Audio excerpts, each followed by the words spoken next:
The best healthcare is there in ways big and small. There when we most and least expect it. We may not see it, but we feel it.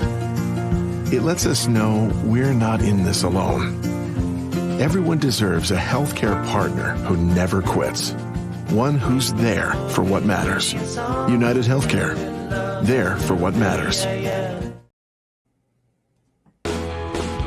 It's not just another day in your life. Things are changing for the better. At Comcast, we see those changes, and we're thinking about how we use technology today to live, work, learn, and play.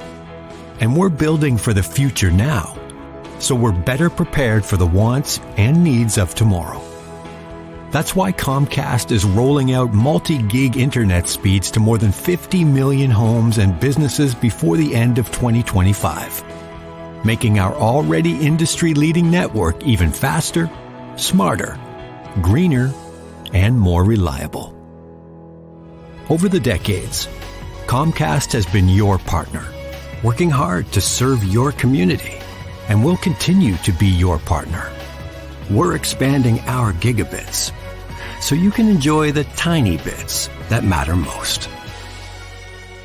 You want a healthier lifestyle, but how do you get started? Then stick with it by listening to the Fitness Revolution podcast with Shay Sandifer, of course.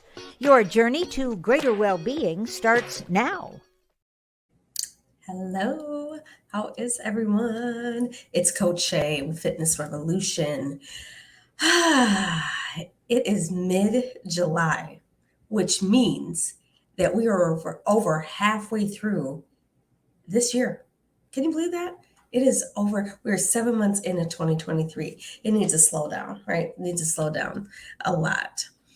As we're always talking about as we're revolving, I should say, and we're growing, there's one big piece, right, that goes along with our mission here, and that is our mental health well-being. I don't think you guys know this, that it is BIPOC Mental Health Month. That is a whole thing. It really is. So, I want to take this time to acknowledge and address the uniqueness about mental health issues and challenges in the BIPOC communities, and the historical pieces of it, the systematic and the cultural factors that happen with being BIPOC, and that contributes to the disparities, right, in the mental health communities. And so we know that mental health affects everyone, but individuals that are BIPOC face even more, right? We're confronted with different barriers because of racism and discrimination and inequitable access to health, well-being, resources, and support. And then the goal, as they've always said, for Mental Health Month is to raise awareness and reduce the stigma and promote how culturally we don't get the same treatment. Right. And so it's a big thing. And I think, as I spoke about the other day, is we're doing the Black Men Are Valued event. So that's really about their mental well-being. Right. But also, as a Black woman, I would say that something that I've noticed is it's hard for us sometimes to say that we're not okay. Or I would say most times, let's just keep it real. Most times it's hard for us to say we're not okay. And why that is, because as soon as we say that, then we have to go into, we get put on a different level then, right? Then, they can't do that job now because they're not okay. We don't ever have the space to not be okay for the day. It's always almost like a repercussion for saying you're not okay. So I think this is great that they've created this and given us space to not be okay. And I always tell people it's okay to not be okay, and it's okay to talk about it. And so I want to give you guys some statistics just so you understand about what the difference is. Over 50% of the incarcerated BIPOC individuals have mental health issues and concerns. So just think about that. If they actually would have gotten the treatment ahead of time, they probably wouldn't be incarcerated. They would be in a mental health facility or getting therapy, but instead they're incarcerated. So I always say that a lot of people, it's not that they need to be in prison, they need help. But before that becomes that, we have to acknowledge that this is happening. BIPOC youth. So when you see behavior issues, right, and mental health conditions and concerns, once again, before you label them the bad kid or the kid that is tearing up my class, there's probably some mental health issues, right? And as a juvenile, the juvenile justice system then is likely to incarcerate them at a young age, which then will make them go to prison. And so we're not always talking about that and adding that factor in before it becomes a mental health issue, that youth are not okay sometimes. And the barriers that they've experienced, let's say one of their parents are incarcerated, or parents have been on drugs or been mentally or physically abused, of course you're going to have some mental health issues. And you're not, as a lot of BIPOC children aren't given that space to say, I'm not okay. And then if you want, let's compare with our white counterparts. The same symptoms amongst us as African American people are more frequently diagnosed with schizophrenia and less diagnosed with mood disorders. So just remember that. And so these are the same things that they're encountering, but then we get labeled the opposite. And so those are just a few statistics that showing that they're separating us, right? And putting us in a different category instead of getting people help. And so I thought about, why is this important? Why does mental health play such a part, right? And to learn about this. And the reason I feel it is addressing disparities. That's the health and mental disparities and food disparities. If you're mentally not okay, you think someone's going to know how to eat and be well and tend to themselves and their well-being. No, they're not. Cultural, being culturally aware of what's happening in people's culture, and especially in America, of them coming into a system that is not built for anyone unless you're white. That does a lot. That says a lot. And so those are things, on that level. And breaking the silence, right? It's been a silent, deadly killer, that mental health, it's always been like, Junior and so went away, but actually they were not well. They needed help, so we're getting them help. It's okay to say that. It's a quick, easy sentence, and maybe the person you're talking to needed to hear that so they could say they're not well. It definitely empowers communities once you talk about that the BIPOC communities are not well.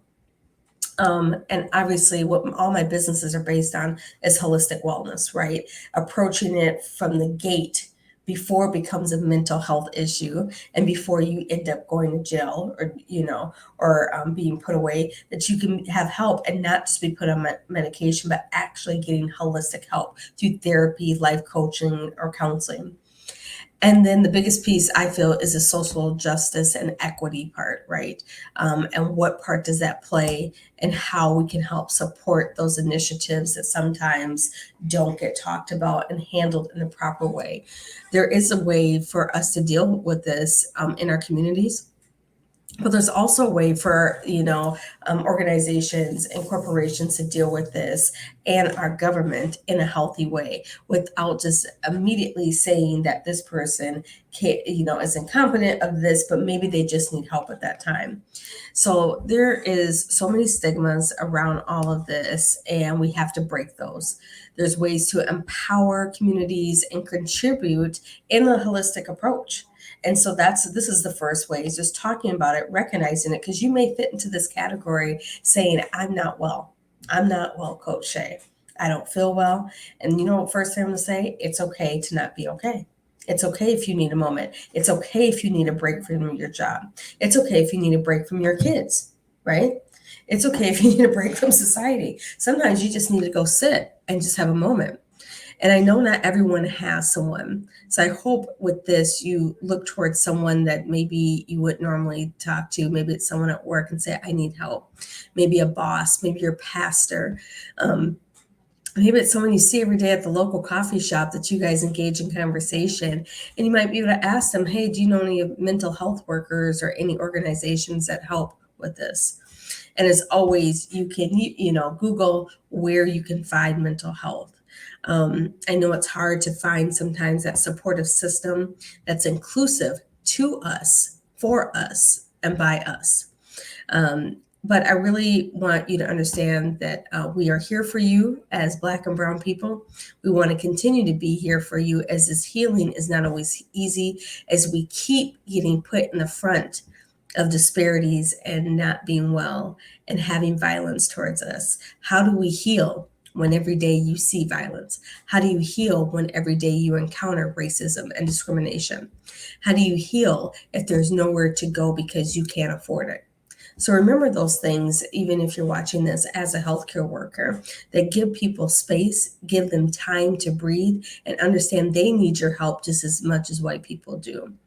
And overall, let's create an inclusive and supportive environment for all individuals, because everyone deserves it. I hope that sits with you well. And I hope if you're struggling to get through the next level or through the rest of the year, that you understand that there is help for you and that we are here for you. As always, keep breathing and inhale the positive, exhale the negative. This is Coach Shay with Fitness Revolution, and happy BIPOC Mental Health Month. Check back next week for more on living your healthier lifestyle, and share previous episodes of Shay's podcast with your friends. Log on to ShalettaMakesMeLaugh.com. Hi, I'm Shaletta Brundage. I'm a media personality, podcaster, and a business owner. But my most important role is mom. 3 of my beautiful kids have been diagnosed with autism spectrum disorder. When I didn't know who to trust or where to turn, I found ACRA. ACRA provides home care services to families all over Minnesota. The care is not one size fits all. They know each one of my kids is unique. They listen to what resources we needed and what's best for our family. I've seen my kids grow and thrive with ACRA's in-home care. While autism is the most common diagnosis among ACRA clients, ACRA offers personalized in-home care services for people with disabilities, chronic illnesses, behavioral diagnosis, and mental illness. They work with children, adolescents, and older folks too. Find out more about ACRA at their website, acrahomecare.org. ACRA helps me provide my kids with a better quality of life. They can do it for your family too. You've been thinking about it for a long time. You've asked people you trust about it. You've done some research. And now you're ready. Ready to get your COVID-19 vaccine or booster shot. And now you can plan to do it right here in your neighborhood with folks you know. Make plans to go to the Power of the People Institute's Wellness Village for the vaccine and other free health screenings. It's happening Saturday, July 29th from 10 a.m. to 3 p.m. Get the facts from nurses from our community. They'll be there to answer your questions and see you through it. The vaccine is not only free, but you'll receive a $50 incentive just for getting it. Come roll up your sleeve with people you know. That's July 29th at 600 18th Avenue North in Minneapolis. See you there. The cultural districts of Minneapolis revel in the motto of every neighborhood having its own flavor. Whether that's Sabor Latino in Holy Land over in Northeast Minneapolis on Central Avenue, Baracala Restaurant and the Cedar Cultural Center over in the Cedar Riverside neighborhood, or even Mercado Central and Los Ocampo over on Lake Street. And these cultural districts help Minneapolis stay a city on the bubble, changing and relevant today and for years to come. Children's Minnesota, the leader in specialized healthcare for kids, is here to raise awareness, standards, the bar, the stakes, the question, the curtain. On raising kids' health to the highest priority, kids need equal access to healthcare, more pediatric expertise, a voice for change. Kids need us, all of us. So let's raise them up. Children's Minnesota, the kid experts. Do you worry that lead-based paint in your older home might be dangerous to your children or kids who visit you? Well, Hennepin County put those fears to rest. Hennepin County offers free lead tests and home assessments. If they find anything, eligible homeowners and landlords can receive up to $15,000 for work on the home, including new windows. The government banned lead-based paint 45 years ago when it was discovered that lead poisoning can affect development and cause permanent damage in young children. But 75% of those homes built before 1978 still contain some lead-based paint. As the paint degrades, it can make dust that little kids ingest when they're crawling and putting things in their mouths. So make sure your home is safe and hazard-free. Learn about testing and that $15,000 grant at hennepin.us/lead control. That's hennepin.us/lead control. You know Shaletta makes you laugh, but did you know Shaletta Brundage can also make you think and boost your business? Media personality, activist, and comedian Shaletta Brundage founded Shaletta Makes Me Laugh to celebrate and share the best of Black culture. It's a podcasting platform. You can download 10 weekly podcasts hosted by African American subject experts at ShalettaMakesMeLaugh.com or wherever you find your favorite podcasts. ShalettaMakesMeLaugh.com is also a production house, creating broadcast quality commercial content.